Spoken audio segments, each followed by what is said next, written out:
दोस्तों अगर आप भी 2024 में आईटी सेक्टर में जॉब पाना चाहते हैं तो आज का वीडियो आपको पूरा जरूर देखना चाहिए। दोस्तों वैसे तो हमने ऑलरेडी इस पे कई सारे वीडियो बना के रखा हुआ है कि आईटी सेक्टर में आप जॉब कैसे पा सकते हैं, लेकिन आज का वीडियो काफ़ी इंपॉर्टेंट होने वाला है क्योंकि 2024 में कुछ चेंजेस हुए हैं आईटी सेक्टर में। अगर आप जॉब पाना चाहते हैं तो क्या क्या करना होता है, आईटी सेक्टर क्या होता है, ये सारे चीज़ें आपको पता नहीं होती है। और 2024 में अगर आप आईटी सेक्टर में जॉब पाना चाहते हैं तो कौन से कोर्स की डिग्री आपके पास होनी चाहिए, क्वालिफिकेशंस क्या होना चाहिए, सिलेक्शन कैसे होता है और आईटी सेक्टर में कितनी सैलरी वगैरह मिलती है, आज के इस वीडियो में हम बात करने वाले हैं। तो अगर आप भी आईटी सेक्टर के बारे में पूरी जानकारी लेना चाहते हैं तो आज का वीडियो अंत तक जरूर देखिए। वीडियो को स्टार्ट करते हैं।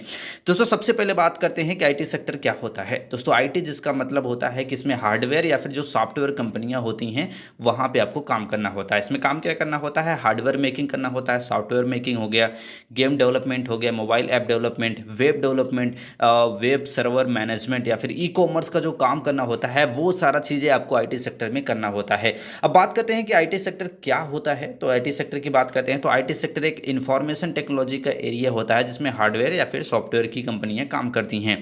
अब आप में से कई सारे लोग जानना चाहते होंगे कि एक्चुअल में हार्डवेयर जो होते हैं या फिर जो सॉफ्टवेयर इंजीनियर होते हैं या फिर आईटी सेक्टर में जॉब पाना चाहते हैं तो उसमें काम एक्चुअल में क्या करना होता है। जैसे कि हमने ऑलरेडी बात किया कि वेब डेवलपमेंट करना हो गया या फिर डिजिटल मार्केटिंग, कोई भी प्रोडक्ट को सेल्स या फिर मार्केटिंग उसकी करनी हो गई, एचआर मैनेजमेंट का इसमें आपका फील्ड होता है। इसके साथ साथ सीएमआर होते हैं, आपके एचआरएम होते हैं। ये सारी चीज़ें अगर आपको पता है तो आसानी से आप इसमें जॉब पा सकते हैं। ये सारा ही काम आपको करना होता है। अब बात करते हैं कि अगर आप भी आईटी सेक्टर में जॉब पाना चाहते हैं तो आपके पास क्वालिफिकेशंस क्या होनी चाहिए, इसके बारे में आपको जरूर पता होना चाहिए। क्वालिफिकेशंस की बात करते हैं तो सबसे पहले आपको 12th पास होना चाहिए। 12th आपका साइंस स्ट्रीम से पास होना चाहिए। इसके बाद आप बीसीए कर सकते हैं, एमसीए कर सकते हैं, बीएससी इन कंप्यूटर साइंस कर सकते हैं, बीई कर सकते हैं, बीटेक कर सकते हैं कंप्यूटर साइंस के फील्ड में। तब आप आसानी से अपना कैरियर बना सकती हैं। 12th के साथ साथ ये सारे कोर्स की अगर आपके पास डिग्री रहती है, यानी कि बीसीए कर सकते हैं, एमसीए, बीएससी कंप्यूटर साइंस में कर सकती हैं, बीई या फिर बीटेक कर सकते हैं कंप्यूटर साइंस के फील्ड में, यानी कि कंप्यूटर का अच्छा नॉलेज आपके पास होना चाहिए।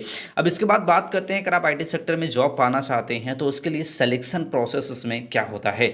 ये काफ़ी इंपॉर्टेंट है, काफ़ी आप में से लोग जानना चाहते होंगे। दोस्तों बात करते हैं अगर आप इसका सिलेक्शन प्रोसेस जानना चाहते हैं तो सबसे पहले अपना 12th पास कर ले। 12th आप पास करना होगा साइंस स्ट्रीम से, जिसमें आपके कंप्यूटर सब्जेक्ट अगर आपका रहता है या फिर मैथ रहता है तो ज़्यादा बेस्ट रहता है। देन आपको अपना ग्रेजुएशन कंप्लीट करना होगा जिसमें आप बीसीए कर सकते हैं, बीएससी कंप्यूटर साइंस कर सकते हैं, साथ ही साथ आप बीई या फिर बीटेक कर सकते हैं कंप्यूटर साइंस के फील्ड में।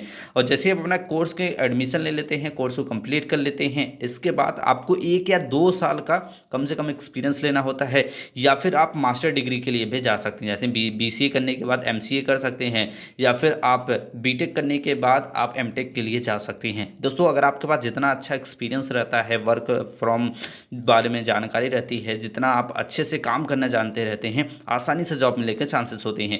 इसके बाद जैसे अपना ग्रेजुएशन कंप्लीट कर लेते होते हैं, इसके बाद आपको आईटी सेक्टर में जॉब के लिए अप्लाई करना होता है। दोस्तों आईटी सेक्टर में जॉब के लिए वैसे तो समय समय पर वैकेंसियाँ निकलती रहती हैं, और आपको नहीं भी निकलती हैं तो आप आईटी सेक्टर में जा सकते हैं, जो कंपनियां होती हैं, और वहाँ पे जॉब के लिए आपको अप्लाई करना होगा।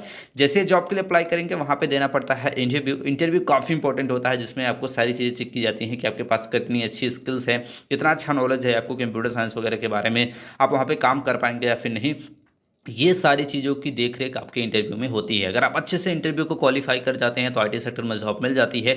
अब सबसे इंपॉर्टेंट आता है कि आईटी सेक्टर में जॉब मिलने के बाद हमें सैलरी कितनी मिलेगी। दोस्तों बात करते हैं आपकी सैलरी की। तो सैलरी बेसिकली आपकी डिपेंड करती है आपके एक्सपीरियंस पे। जितना अच्छा आप काम करते हैं, जितना अच्छा आपके पास एक्सपीरियंस रहता है, सैलरी उतनी अधिक कमा सकते हैं। बात करते हैं स्टार्टिंग सैलरी, तो आसानी से आप 20 से 30 हज़ार रुपये मंथली अर्न कर सकते हैं अगर आप आईटी सेक्टर में जॉब पा जाते हैं अच्छी कंपनी में।